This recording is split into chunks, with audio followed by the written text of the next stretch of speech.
दर्शकों, स्वागत है एक बार फिर से हमारे इस नए वीडियो में। दर्शकों, आज के इस वीडियो में हम बात करेंगे महाशिवरात्रि के बारे में। जी हाँ दर्शकों, साल 2022 में मार्च महीने में पड़ने वाले महाशिवरात्रि के बारे में कि यह 1 मार्च को होगा या 2 मार्च को। जी हाँ दर्शकों, हम इस वीडियो में यह भी जानेंगे कि महाशिवरात्रि में व्रत कब रखना है, किस दिन रखना है और किस समय रखना है, और इसकी पूजा की विधि क्या है, शुभ मुहूर्त क्या है और इसका पारण का समय क्या है। दर्शकों, आइए जानते हैं कि साल 2022 में महाशिवरात्रि कब है व महाशिवरात्रि की 2022 की तारीख का शुभ मुहूर्त कौन सा है।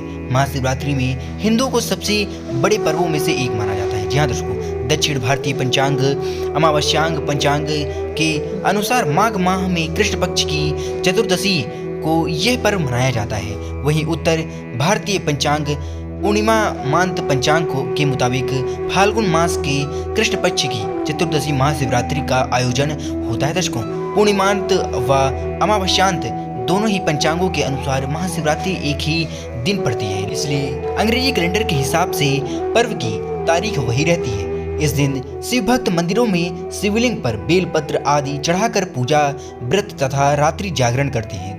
आइए जानते हैं कि महाशिवरात्रि व्रत का शास्त्रोक्त नियम कौन सा है। दर्शकों, जी हाँ, महाशिवरात्रि व्रत कब मनाया जाए, इसके लिए शास्त्रों के अनुसार निम्न नियम तय किए गए हैं, और वह नियम कौन से हैं यह भी हम आपको इस वीडियो में बताएंगे। दर्शकों, इसके लिए 3 नियम बनाए गए हैं। पहला नियम यह है कि चतुर्दशी पहले ही दिन निशीथ्यापनी हो तो उसी दिन महाशिवरात्रि मनाते हैं। रात्रि का 8वां मुहूर्त निशीथ और काल कहलाता है। ध्यान दर्शकों, सरल शब्दों में कहें तो जब चतुर्दशी तिथि शुरू होती है और रात का 8वां मुहूर्त चतुर्दशी तिथि में ही पड़ रहा है दर्शकों, तो उसी दिन महाशिवरात्रि मनाई जाती है। दर्शकों, अब बात करें हम दूसरे व्रत के नियम के बारे में, तो चतुर्दशी दूसरे दिन निशीथ काल के पहले हिस्से को छुए और पहले दिन पूरे निशीथ को व्याप्त करे तो पहले दिन ही महाशिवरात्रि का आयोजन किया जाता है। दर्शकों, अब बात कर लेते हैं तीसरे और अंतिम नियम के बारे में। तो दर्शकों, उपयुक्त 2 स्थितियों को छोड़कर बाकी हर स्थिति में व्रत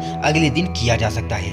दर्शकों, अब बात कर लेते हैं महाशिवरात्रि की पूजा विधि के बारे में। जी हाँ दर्शकों, तो शास्त्रों के नियम के अनुसार इसकी 3 विधि होती है। पहली विधि यह है कि मिट्टी के लोटी में पानी या दूध भरकर ऊपर के बेलपत्र, आत, धतूरे के फूल, चावल आदि डालकर शिवलिंग पर चढ़ाना चाहिए।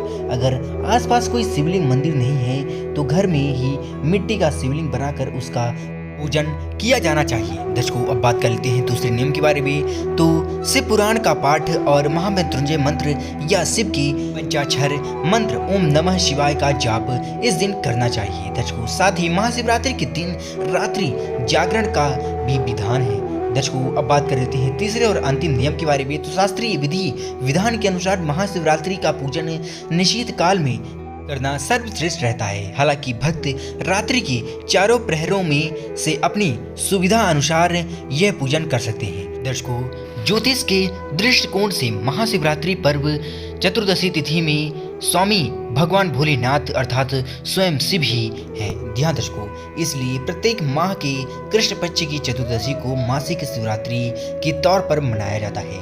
ज्योतिष शास्त्रों में इस तिथि को अत्यंत ही शुभ बताया जाता है। दर्शकों, गणित और ज्योतिष आंकलन के हिसाब से महाशिवरात्रि के समय सूर्य उत्तरायण हो चुके होते हैं और ऋतु परिवर्तन भी चल रहा होता है। ज्योतिष के अनुसार तो चतुर्दशी तिथि को चंद्रमा अपनी कमजोर स्थिति में आ जाते हैं। दर्शकों, चंद्रमा को शिव जी ने मस्तक में ही धारण कर लिया हुआ है। अतः शिव जी की पूजन से व्यक्ति का चंद्र सबल होता है, जो मन का कारक होता है। दूसरे शब्दों में कहें तो शिव की आराधना इच्छा शक्ति को मजबूत करती है और अंतःकरण में अदम्य साहस की दृढ़ता का संचार भी करती है। दर्शकों, अब बात कर लेते हैं महाशिवरात्रि की पौराणिक कथा के बारे में। जी हाँ दर्शकों, बहुत कम ही लोगों को इस कथा के बारे में पता होगा। शिवरात्रि को लेकर बहुत सारी कथाएं प्रचलित हैं।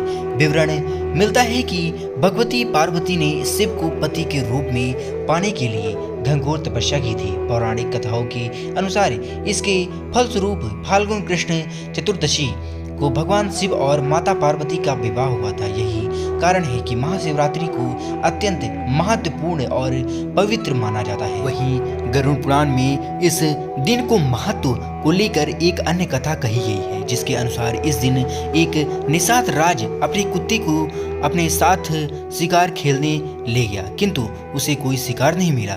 वह थककर भूख प्यास से परेशान होकर एक तालाब के किनारे बैठ गया, लेकिन जहां बिल्व वृक्ष के नीचे शिवलिंग था, अपने शरीर को आराम देने के लिए उसने कुछ बिल्व पत्र को तोड़े जो शिवलिंग पर भी गिर गए। अपने पैरों को साफ करने के लिए उसने उन पर तालाब का जल छिड़का, जिसकी कुछ बूंदें शिवलिंग पर भी जा गिरी। ऐसा करते ही समय उसका एक तीर नीचे गिर गया, जिसे उठाने के लिए वह शिवलिंग के सामने नीचे को झुका। इस तरह शिवलिंग शिवरात्रि के दिन शिव पूजन की पूरी प्रक्रिया उसने अनजाने में ही पूरी कर ली। परंतु मृत्यु के बाद जब यमदूत उसे लेने आए तो शिव के गणों ने उसकी रक्षा की और उन्हें भगा दिया। और जब अज्ञातवास महाशिवरात्रि के दिन भगवान शंकर की पूजा का इतना अद्भुत फल है, तो समझ बूझ कर देवाधिदेव महादेव की पूजन कितना अधिक फलदायी हो सकता है, सोचिए दर्शकों। परंतु अगर महाशिवरात्रि से जुड़ा कोई आपका प्रश्न है तो वह इस कमेंट बॉक्स में जरूर दीजिएगा, ताकि हमें पता चल सके कि आपकी सभी समस्याओं का समाधान मिल रहा है या नहीं। दर्शकों, आज के लिए बस इतना ही। और हाँ दर्शकों, हमारी ओर से आपको और आप सभी के परिजनों को महाशिवरात्रि की हार्दिक शुभकामनाएं। दर्शकों, आज के लिए बस इतना ही। वीडियो अच्छी लगी हो तो चैनल को सब्सक्राइब करिएगा और वीडियो को लाइक करिएगा। और हाँ दर्शकों, आज इस वीडियो को आपने देखा है तो इस वीडियो को अपने दोस्तों व परिवार वालों के साथ जरूर शेयर करिएगा, ताकि हमारे अन्य दर्शक भी इस वीडियो को देख सके और महाशिवरात्रि की शुभ मुहूर्त, शुभ पूजा और पूजा के समय के बारे में जान सके। धन्यवाद।